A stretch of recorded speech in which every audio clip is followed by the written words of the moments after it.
পয়গম্বর ঈসা আলাইহিস সালাতু ওয়াস সালামের মুজিজা আছে। পয়গম্বর ঈসার একটা লকব হচ্ছে রূহুল্লাহ। তিনি আল্লাহর কুদরতে মৃত ব্যক্তিকে জীবিত করতে পারতেন। বলেন সুবহানাল্লাহ। শুধুমাত্র মৃত ব্যক্তিকে জীবিত নয়, শত বছর হাজার বছর আগের মৃত ব্যক্তি যদি পয়গম্বর ঈসা যদি বলতো, ইয়া ফুলান ইবনে ফুলান কুম বিইজনিল্লাহ, আল্লাহর হুকুমে তুমি জীবিত হয়ে যাও, সঙ্গে সঙ্গে শত বছরের মৃত ব্যক্তি আল্লাহর হুকুমে জীবিত হয়ে যেত। বলেন সুবহানাল্লাহ। ওয়াফাদ্দালা জামানান আলা জামান কামা ফাদ্দালা মাকানান আলা মাকান ওয়া ইনসানান আলা ইনসান। ونشهد أن لا إله إلا الله وحده لا شريك له لا ضد له ولا ند له ولا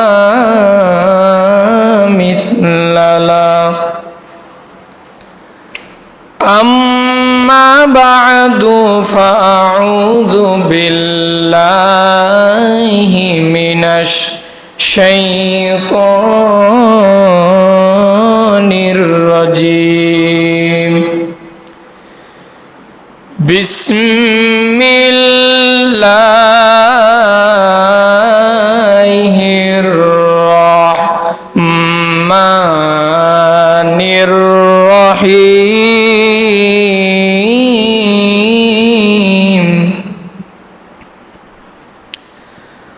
والسلام علي يوم ولدت ويوم أموت ويوم أبعث حيا ذلك عيسى بن مريم. وقال النبي صلى الله عليه وسلم من مات وهو يعلم لا إله إلا الله دخل الجنة أو كما قال النبي عليه الصلاة والسلام. সকলেই মহাব্বতে দরুদ ইব্রাহিম পড়ি। আল্লাহুম্মা সাল্লি আলা মুহাম্মাদি ওয়া আলা আলি মুহাম্মাদ কামা সাল্লাইতা আলা ইব্রাহিম ওয়া আলা আলি ইব্রাহিম ইন্নাকা হামিদুম মাজিদ. اللهم بارك على محمد وعلى آل محمد كما باركت على إبراهيم وعلى آل إبراهيم إنك حميد مجيد. بلغ العلا بكماله كشف الدجى بجماله حسنت جميع خصاله صلوا عليه وآله. الحمد لله ثم الحمد لله. আল্লাহ সুবহানাহু ওয়া তাআলার আলিশানে দরবারে অসংখ্য শুকরিয়া, যে মহান রব, যে মহান প্রতিপালক আমাদেরকে বড় দয়া করে মায়া করে এই ফিতনা ফাসাদের জামানায় কোরআন ও সুন্নাহর ভিত্তিতে সহিহ তরিকায় আমাকে কিছু কথা বলবার মতো, আপনাদেরকে শুনবার মতো যে মহান রব আমাদেরকে কবুল ও মঞ্জুর করেছেন, নেয়ামতের শুকর আদায় করে একজন মুসলমান হিসাবে ঈমানের আওয়াজকে উঁচু করে এক আওয়াজে উচ্চ কণ্ঠে আমরা সকলেই কালিমাতু শুকরিয়া আদায় করে বলি আলহামদুলিল্লাহ। লক্ষ কোটি দরুদ ও সালাম সৈয়দুল মুরসালিন রহমতুল্লিল আলমিন শফিউল মুজনিমিন খাতামুন নবিয়্যিন নবিউল আরবা ওয়াল আজম হাবিবে কিবরিয়া আশরাফুল আম্বিয়া সৈয়দুল আম্বিয়া সৈয়দুল মালাইকা নবী মুহাম্মদুর রাসূলুল্লাহ, সকলেই বলি সাল্লাল্লাহু আলাইহি ওয়া আলিহি ওয়াসাল্লাম। সম্মানিত ভাইরা আমার, আজকে আমি আপনাদের সামনে যে আয়াতে কারিমা তিলাওয়াত করেছি, পবিত্র কোরআনুল কারীমের 16 নম্বর পারা সূরা মারইয়ামের 33 নম্বর আয়াতে কারিমা তিলাওয়াত করেছি। এই আয়াতে কারিমা এমন একটি আয়াতে কারিমা, এটা আসলেই কোরআনের কথাগুলো হচ্ছে এগুলো আল্লাহর কথা, কিন্তু এই আয়াতটা হচ্ছে একটা বান্দার কথা, নবীর কথা। কথাটারে আল্লাহ তাআলা পছন্দ কইরা আল্লাহর কালামের মধ্যে জায়গা দিয়েছেন, বলেন সুবহানাল্লাহ। কোরআনের এমন বিভিন্ন কথা আছে যেগুলো বান্দার কথা, কিন্তু আল্লাহ খুব পছন্দ করছে, আল্লাহ পছন্দ কইরা আল্লাহর কালামে জায়গা দিয়েছে। যেমন সূরা লুকমানের হযরতে লুকমান আলাইহিস সালাতু ওয়াস সালাম তার সন্তানকে অনেক উপদেশমূলক কথাগুলো বলেছিলেন। এই কথাগুলো যদিও হযরতে লুকমানের হয়ে থাকে, কিন্তু মহান আল্লাহ এমন পছন্দ করছেন কথাগুলোকে যে লুকমানের কথাগুলো পছন্দ কইরা কথাগুলোর স্থান মহান রব্বুল আলামিন কোরআন নামক দামি একটি কিতাব, দামি একটি গ্রন্থ লৌহে মাহফুজের মধ্যে আল্লাহ লিখিত আকারে লুকমানের কথাগুলো লিখে দিয়েছেন, বলেন সুবহানাল্লাহ। এরকম ভাবে আল্লাহ তাআলা বিভিন্ন কথাগুলোকে কোরআনের সাথে লিখে রাখছেন। যেমন সূরা জিনের মধ্যে জিনদের কিছু কথা মহান আল্লাহ লিখছেন। আগে তো জিনেরা, জিন শায়াতিন, তারা বিনা বাধায় আসমানে যেতে পারতো, তারা আসমানের ঊর্ধ্ব আকাশে যেতে পারতো বিনা বাধায়। কিন্তু একটা সময় চলে আসছে জিনরা আর আসমানে যেতে পারে না। জিনদের মধ্যে কিছু দল মক্কার মধ্যে গেছে, মক্কার মধ্যে গিয়া দেখে আল্লাহর রসুল মসজিদের মধ্যে নামাজ পড়তেছে, নামাজের মধ্যে কোরআন তেলাওয়াত করতেছে আল্লাহর রসুল। জিনরা আল্লাহর রসুলের কোরআন তেলাওয়াত শুনছে। আল্লাহর রসুলের কোরআন তেলাওয়াত এত মজা লাগছে যে তাদের জাতি ভাইয়ের কাছে গিয়ে বলছে, আমরা তো এমন এক আজীব গ্রন্থ শুনছি। জিনরা বলতেছে, সূরা জিনে আছে, ইন্না সামি'না কুরআনান আজাবা। জিনরা বলে, আমরা এমন এক আজীব কালাম শুনছি, আমরা তো ওই মুহাম্মদ রাসূলুল্লাহর কাছে ইসলাম গ্রহণ করেছি। তারা বলতেছে, ইন্না সামি'না কুরআনান আজাবা, আমরা এক আজীব কালাম শুনেছি, আমরা তো ঈমান এনেছি। ও জাতি ভাইয়েরা, তোমরাও ঈমান আনো মুহাম্মাদের উপর। আমাদের আর ঊর্ধ্ব আকাশ আসমানে যাওয়ার দরকার নাই, আসমানে যাওয়া আমাদের জন্য এখন থেকে বন্ধ হয়ে গেছে। এই যে জিন বলছে ইন্না সামি'না কুরআনান আজাবা, এরকম আরো সুন্দর সুন্দর কথা যদিও জিনেরা বলছে, কিন্তু মহান আল্লাহ কথাগুলোকে এমন ভাবে পছন্দ করছেন, আল্লাহর কাছে কথাগুলো এমন ভাবে ভালো লাগছে যে আল্লাহ কোরআনের মধ্যে এই কথাগুলো সূরা আকারে লিপিবদ্ধ করে রেখেছেন, বলেন সুবহানাল্লাহ। ভাইরা আমার, তো আজকে যে আয়াতে কারিমা আপনাদের সামনে তেলাওয়াত করেছি, আয়াতটাও সেম ওই রকম একটা আয়াত, সূরা মারইয়ামের 33 নম্বর আয়াত। আল্লাহ তাআলা বলতেছেন, কথাটা হযরত ঈসা আলাইহিস সালাতু ওয়াস সালাম বলছেন, কিন্তু আল্লাহ পছন্দ করে কালামে দিছেন। পয়গম্বর ঈসা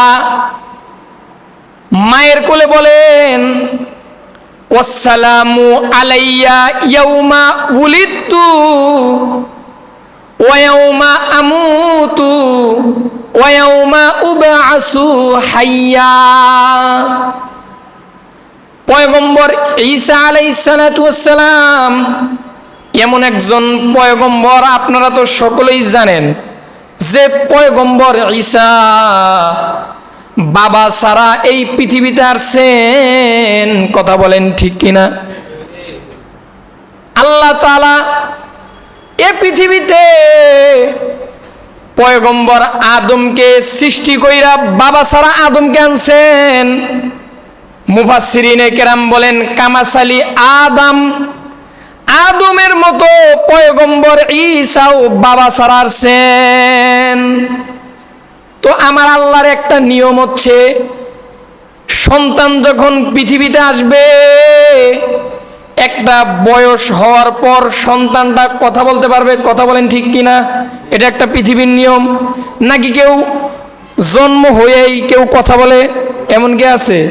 কিন্তু আমার আল্লাহর কুদরতে পারে। আল্লাহ কি মানে জন্ম হওয়া শিশু এটা যে কথা বলতে পারে, এটা কি আমার আল্লাহ কি করতে পারে? আমার আল্লাহ সক্ষম না অক্ষম? এতে সক্ষম। আমার আল্লাহ সক্ষম।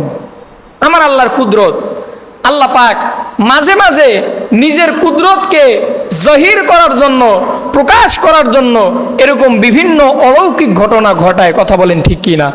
ঠিক ওই রকম পয়গম্বর ঈসা আলাইহিস সালাতু ওয়াস সালামও মায়ের কোলের মধ্যে কথা বলছেন। বলেন না সুবহানাল্লাহ। তো শিশু বাচ্চা কথা বলতে পারে না, আমার আল্লাহর কুদরতে সবই সম্ভব। দুনিয়ার মানুষ যেটাই অক্ষম, আল্লাহ সেটাই কি সক্ষম।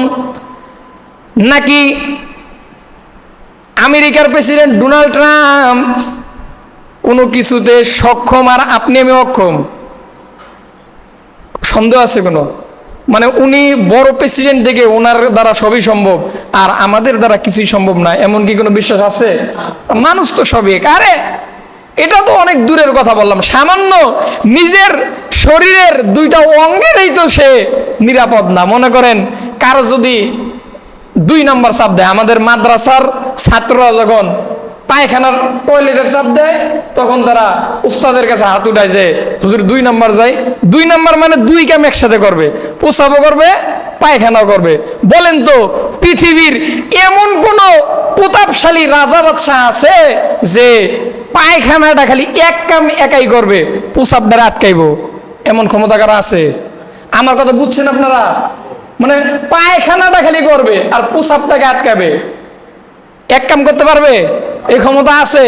কোন রাজা বাদশার নাই। করলে 2 কাম এক লগে করতে হইব, হইব না? প্রসাব পায়খানা একসাথেই করতে হইব, ঠিক কি না? তো এই সামান্য শরীরের 2টা অঙ্গেরই গ্যারান্টি যে দিতে পারে না, সে আবার কিভাবে আল্লাহর সাথে সক্ষম হবে?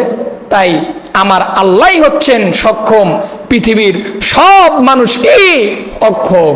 এজন্য তো কবি উর্দু ভাষায় সুন্দর কবিতা বলেন, কাদেরে কুদরতুদারি বরকামাল, কাদেরে কুদরতুদারি বরকামাল, হারচে খাইহি আকুনি জিন্দারাবে জাকুনি। আমার আল্লাহর দ্বারা সবই সম্ভব, কিন্তু পৃথিবীর মানুষের কাছে যেটা অসম্ভব সেটা আমার মালিকের কাছে সম্ভব।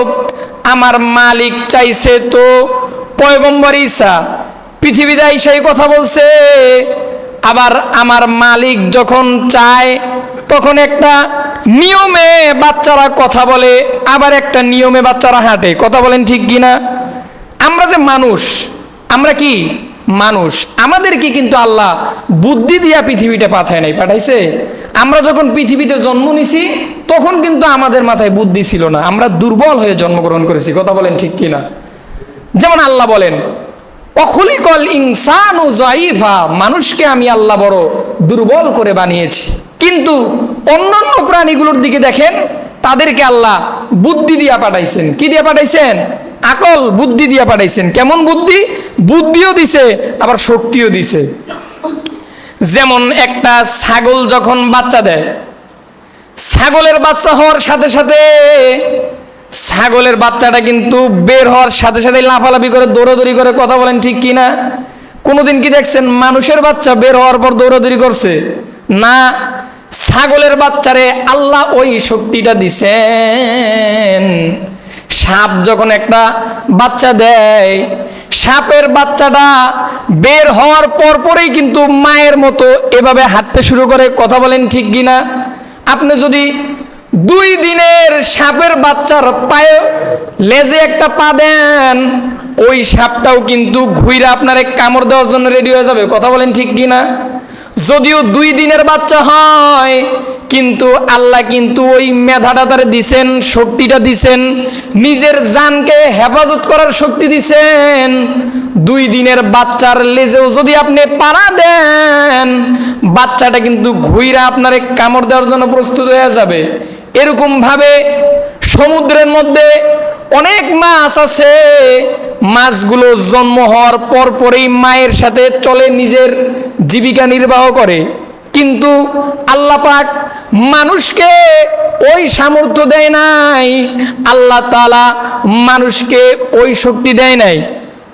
বিজ্ঞানীরা বলে, বিজ্ঞানীদের কথা, হায়াতুল হায়াওয়ান এই কিতাবের মধ্যেও আছে যে সমুদ্রের মধ্যে এক জাতীয় মাছ আছে, তারা মনে করেন বঙ্গোপসাগর, ভারত মহাসাগর, আরব মহাসাগর এই সাগরগুলোতে বসবাস করে, কিন্তু তারা সেখানে ডিম দিতে পারে না। তাদেরকে ডিম দেওয়ার জন্য আটলান্টিক মহাসাগরে যেতে হয়। তো বিজ্ঞানীরা বলে এরকম মনে করেন হিন্দুস্তান ভারত মহাসাগর থেকে পাড়ি দিয়ে আটলান্টিক মহাসাগর 4500 মাইল এরকম দূরের পথ, এরকম দূরের রাস্তা অতিক্রম করে তারপর ওই প্রাণীটাকে ডিম দিতে হয়। তো মাটা যে ডিম দিবে, মাটাও জানে যে আমি এই যে বঙ্গোপসাগর থেকে আটলান্টিক মহাসাগরে পাড়ি দিলাম, ওখানে যাওয়ার পর আমি যখন ডিমটা দিয়ে দিব, ডিমটা দেওয়ার সঙ্গে সঙ্গে ওই মাছটা মৃত্যুবরণ করবে, এটা সে জানে। কিন্তু তারপরও সে এটা কি করে, চেষ্টা করে যে আমি নিজের জীবনটা দিয়ে দিব, তারপরও তো আমি যদি আটলান্টিক মহাসাগরে যেতে পারি তাহলে তো আমার অনেক বাচ্চাগুলো বাঁচবে। দেখেন আল্লাহর যে কুদরত, এটা আপনাদেরকে বুঝাইতেছি। তো মাগুলো যখন আটলান্টিক মহাসাগরে চলে যায়, ওই জায়গার পানির সাথে যখন তার দেহের একটা বাড়ি খায়, তখন তার শরীর থেকে ডিমগুলো বের হয়, ডিম থেকে বাচ্চা হয়। আবার বাচ্চাগুলোর মাথায় আমার আল্লাহ এমন মেধা দিয়েছেন, মাগুলো যেখান থেকে আইসা ডিম দিছে আটলান্টিক মহাসাগরে, বাচ্চাগুলো আবার সেম মায়ের মতো মায়ের বাড়িতে চলে যায়। মা যদি বঙ্গোপসাগর থেকে আসে তো বাচ্চাগুলো বঙ্গোপসাগরে চলে যায়। মা যদি আরব সাগর থেকে আসে, বাচ্চাগুলো আবার আরব সাগরে চলে যায়। মা যদি ভারত সাগর থেকে আসে, বাচ্চাগুলো আবার ভারত সাগরে চলে যায়। এই যে বুদ্ধিটা দিছেন কে? সকলে আওয়াজ দিয়ে বলেন, কে দিছেন বুদ্ধি? আমার আল্লাহ এই যে বুদ্ধিগুলো দিছেন, আমার আল্লাহ বলেন, ও বান্দা, এই যে আমি আল্লাহ বুদ্ধিগুলো দিলাম, কিন্তু এই বুদ্ধিটা মানুষ তোমরা জন্ম হওয়ার পরেই আমি আল্লাহ এই বুদ্ধিগুলো তোমাদেরকে দেই নাই। আমি আল্লাহ এই যে তোমাদেরকে জ্ঞান দিছি, কথা বলার শক্তি দিছি, হাঁটার শক্তি, এগুলো আমি আল্লাহ একটা নিয়ম করে দিয়েছি যে তোমার জন্ম হবে, তারপর তুমি কি করবা, একটু একটু কথা বলতে পারবা, একটু একটু চলতে পারবা, আবার পড়ে যাবা, একটু দুর্বল হবা, আবার হাঁটবা। এমনি কইরা আমি আল্লাহ একটা নিয়ম করে দিয়েছি। কিন্তু আল্লাহ তাআলা ভিন্ন কোনো মাখলুকের জন্য এমন নিয়ম করেন নাই। কারণ আমার আল্লাহ বলেন ওয়াখুলিকল ইনসানু যায়ীফা, আমি আল্লাহ মানুষ তোমাদেরকে বড় দুর্বল করে বানিয়েছি। সুবহানাল্লাহ বলেন। এখন মনে করেন যে আপনারা বলতে পারেন যে আমরা তো দুর্বল, তাহলে সুবহানাল্লাহ বললাম কেন? আরে ভাই, আমরা যে দুর্বল, দুর্বলতার কারণে আল্লাহ আমাদেরকে ভালোবাসে। বলেন সুবহানাল্লাহ। কারণ দেখবেন একটা বাবার যদি 4টা সন্তান থাকে, তো যে সন্তানটা একবারেই ছোট দুর্বল, ওই সন্তানটাকে কিন্তু বাবা একটু বেশি ভালোবাসে। কথা বল ঠিক কিনা? ঠিক না? তো আমরা যেহেতু